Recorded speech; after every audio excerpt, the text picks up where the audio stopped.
Ya, ini di perjalanan menuju tempat kerja, tempat ikhtiar menuntut rezeki dari Allah yang Allah sudah janjikan. Setiap makhluknya pasti Allah berikan, pasti Allah jamin rezekinya.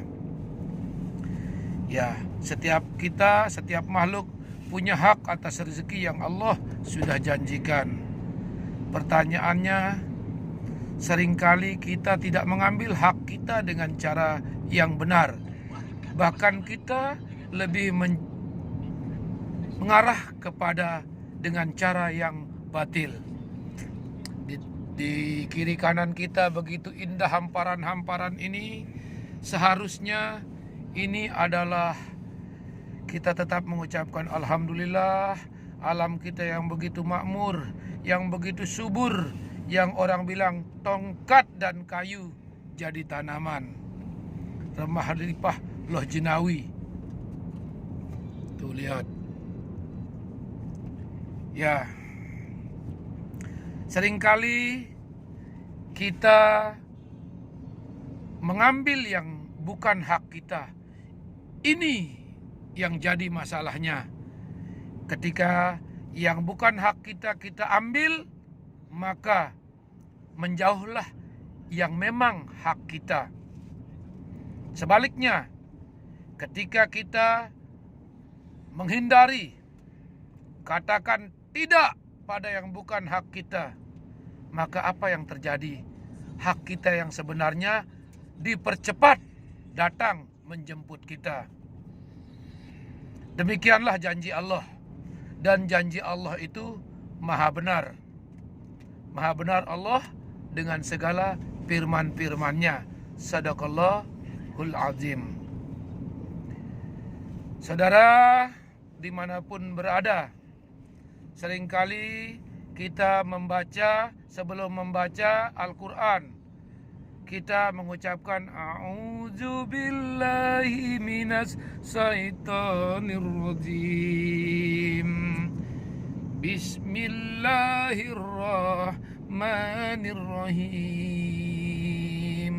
Mari kita simak apa arti sepenggalan ayat tersebut.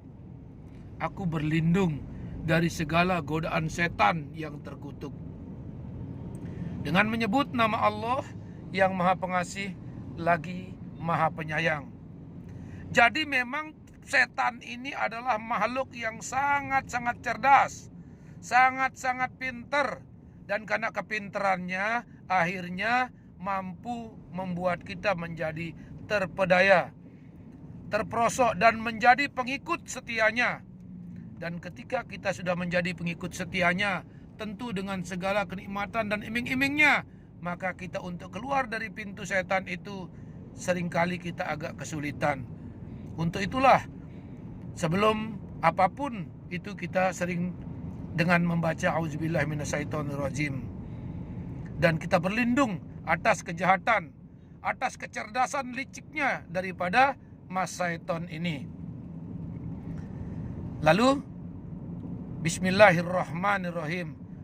Kita selalu sebut nama Allah yang maha pengasih dan penyayang. Kenapa kita ragukan kasihnya Allah? Kenapa kita ragukan sayangnya Allah? Yang itu selalu Allah buktikan. Bahkan saat ini saja siapapun silahkan buktikan bahwa Allah itu maha pengasih dan maha penyayang. Ini luar biasa. Cuma seperti tadi, karena kita sudah sebagai pengikut setan, sehingga kita tidak bisa melihat kasihnya Allah, tidak bisa melihat sayangnya Allah.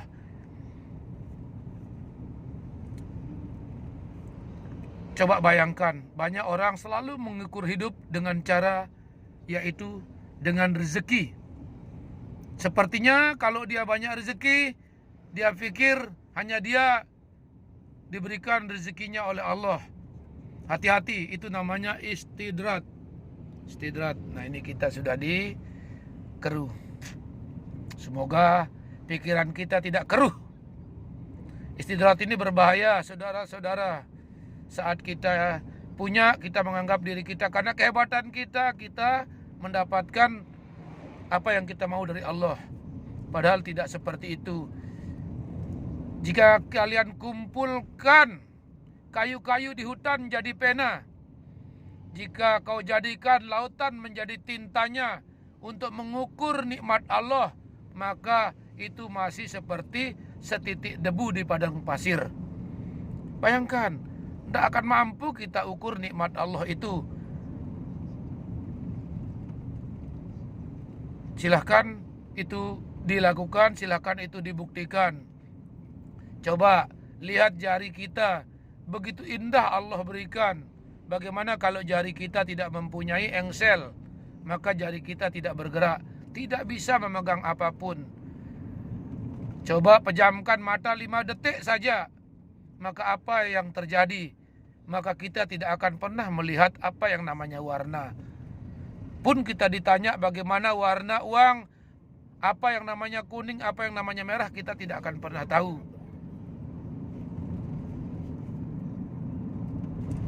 Nikmat apa lagi? Lidah. Silahkan kalau tidak punya lidah.